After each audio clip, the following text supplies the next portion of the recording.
May ibang paraan para ka maging successful. And it's not the people around you that is delaying your success.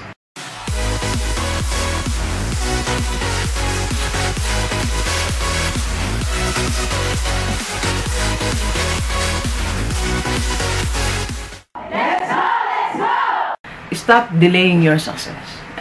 Alam nyo, minsan yung tayo mismo ang nagiging cause ng delay ng tagumpay natin. I want you guys to realize it, believers, na hindi yung environment ang nagdi-delay ng success natin. Sometimes, okay? Hindi yung parents natin, hindi yung kaibigan natin. It's not even our boss who is delaying our success. Kung sinasabi mo, Doc, kasi hindi ako pinopromote ng boss ko eh. Well, there are other ways. Diba? May ibang paraan para ka maging successful. And it's not the people around you that is delaying your success. Yung bisa sabihin, sana matagal na akong may negosyo. Kaya lang, di ako binibigyan po na ng parents ko. That's not their responsibility. Alright? So, tayo mismo ang nagdi-delay ng success. And I keep on giving myself as an example that I myself is actually, I delayed my success for 10 years, 20 years, 20 years, 10 years, 10, sige sabihin na natin 10 years, I delayed it because I delayed my dissertation. I delayed my being full-fledged PhD because of that fear. Okay, so, ang kinakatwira ko kasi mahirap ang dissertation, mahirap ang research, but that's not the reason. The reason is me. Ako mismo natakot sa research, ako mismo natakot sa dissertation. Diba? So, hindi tayo aware na tayo ang nagdi-delay ng success natin. Alright? So, paano ba natin nagdi-delay ang success natin? Para tuloy-tuloy na yung success natin, we have to realize this, believers. O kung first time mo ako mapanood, you have to realize this one. Number one, you are delaying yourself if you are not changing yourself. Alright? So, dapat change yourself para hindi mo natin ma-delay ang success. Baguhin natin sarili natin. Tayo na mismo. Diba? Magising ka na ng maaga. Maging masipag ka na. Alright? Stop mo na yung kaka-complain mo. Kahapon, I reviewed one of my vlogs. Bakit ang tagal mong yumaman? Ba't ang tagal nating hindi yumaman? Alam mo kung bakit? Kasi ang tagal natin mag-improve. You have to change. Una-una, anong dapat natin baguhin? Baguhin natin yung pananaw natin sa buhay. Na minsan we are clinging to one way of success only. Maraming ways to success or to succeed. Marami. Hindi lang yan tinutumbok mo na yan. Hindi lang yan pagiging successful. Hindi lang yan pag-abroad mo ang way para ka maging successful. Diba? Kasi pinagpipilitan natin isang bagay. We were rejected many times. Try other ways. Diba? It's okay to try and try again. But it's not working anymore. Find another way. Ang daming ways. There are thousands of ways. Parang ano lang yan, minsan sinasabi sa mga estudyante ko. There are thousands of ways to motivate students. So, don't give up. Diba? So, in the same way, there are thousands of ways to be successful. Akala lang kasi natin yung paraan natin yung lang nag-work. No. Ako, I never thought na through vlogging ako magiging successful. Who can realize that? From a principal, from a teacher, hindi pala yun ang magiging way ko to be totally successful. It's being a vlogger. Diba? So you have to find other ways by changing yourself, by being innovative, being creative. Diba? So, baguhin natin una-una muna yung routine natin. Baguhin natin routine natin. Wake up early with a project. Structure your day. Dapat yung buong araw, alam mo kung ano magiging accomplishment mo at the end of the day.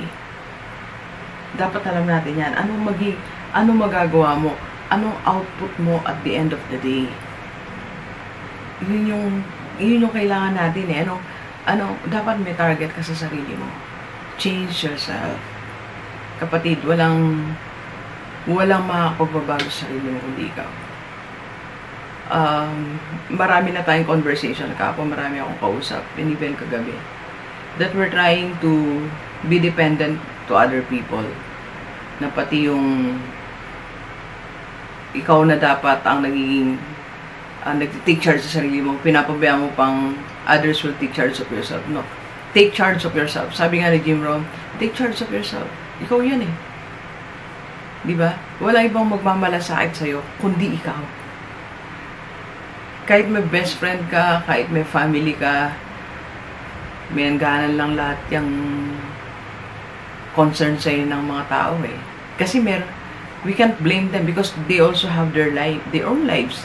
Diba? May buhay din silang dapat i-direct, iayos. Diba? Tapos iayos pa nila yung buhay mo. That can't be. Hindi pwede. So, kaya kailangan ikaw mismo change your life.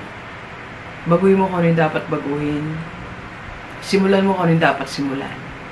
Ikaw yun. That's you. Right? Second way on how to not delay your success. Recognize the opportunities around you. Dinidelay natin ang success natin pag hindi natin nare-recognize ano ba meron sa paligid mo. Baka matagal ka na dapat na-promote. Hindi mo inaasikaso. Magsasubmit ka lang ng paper for review para ma-promote ka. You're not doing it. You don't recognize the opportunity or nare-recognize mo, ayaw mong gawin. Diba? May opportunity eh. Kahit mismo dyan sa workplace mo, may opportunity. You just have to desire it. I-desire mo na maging successful ka. May opportunity, hindi pwedeng wala.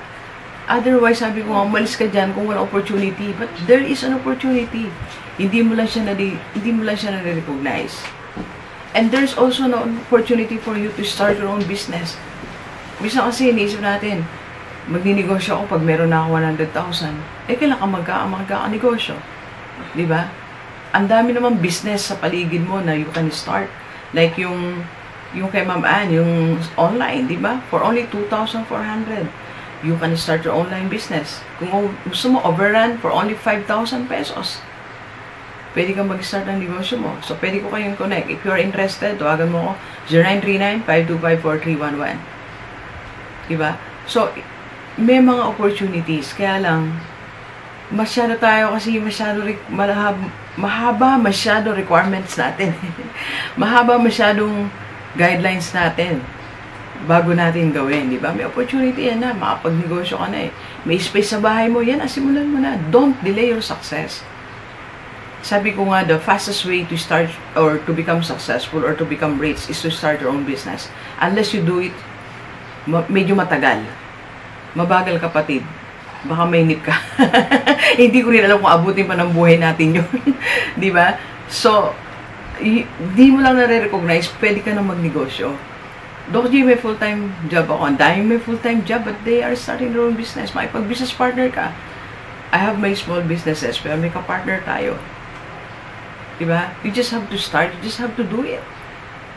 Okay? May opportunity ka na mag-invest, hindi pa ginagawa. Diba? May opportunity ka magkaroon ng real estate property, may nag-o-offer sa'yo, gusto mo pa yung magandang-maganda. Siyempre, pagagandahin mo yan. Diba? Ayaw mo ng mga ang dami mong requirements sa terms. Right? Eto mga delivers hindi perfect lahat ng negotiations, hindi perfect lahat ng ino-offer sa atin. Tayo lang ang magpa-perfect nun. When you purchase something, then you have to improve it. Lupa na bare, bakuran mo, tsaka lagyan mo ng tamnan mo. That is increasing the value of the property. Diba? Luma yung bahay, pero renovate mo. You just have to recognize the opportunity para ka kumita dyan sa real estate. Diba? You just need to recognize na meron palang ganitong investment. Baka hindi mo lang, pwede kang mag-invest for only 500 pesos sa Pag-ibig MP2. For only 1,200, pwede ka sa Sun Life 3-in-1. Message, ikukunan kita kay Sir Jason if you're interested sa Sun Life. Diba? Hindi mo rin na-recognize opportunity na magkakaroon ka ng health card and at the same time investment.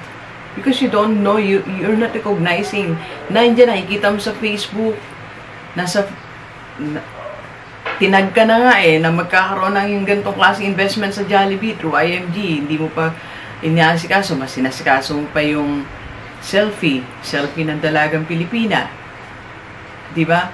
We are delaying our success pagka nag-focus tayo masyado sa mga bagay na hindi makakatulong sa pagunlad natin. Sabi ko nga sa isang vlog ko, Saan ka ba talaga busy? Ba't ba busy-busy ka pero hindi ka mayaman? Di ba? Ang daming tao, pawis-pawis, busy-busy, pero hindi mo successful. What's that? You're just delaying your success. Just wasting your time. Busy tayo sa mga bagay na hindi nakakapagpabago ng buhay natin. Busy lang tayo. Pero wala tayong output. Wala tayong additional income. What's that? What's the essence of being busy? Diba? So, delivers, wag na natin i-delay yung success natin. Nasayang na yung 20 years natin. 40 ka na. 50 ka na. Learn to change yourself. Change also your priority. Ang maging priority mo yung mga bagay na makatulong para maging successful ka. Recognize the opportunity around you. Nandiyan ka na sa abroad, i-maximize mo na lahat ng pwede mong gawin dyan, maging source of income mo, do it. Diba? Maximize that opportunity. Maximize the time na nandiyan ka sa abroad. General manager ka, boss ka, supervisor, head, department head, maximize the opportunity na nandiyan ka. Alright?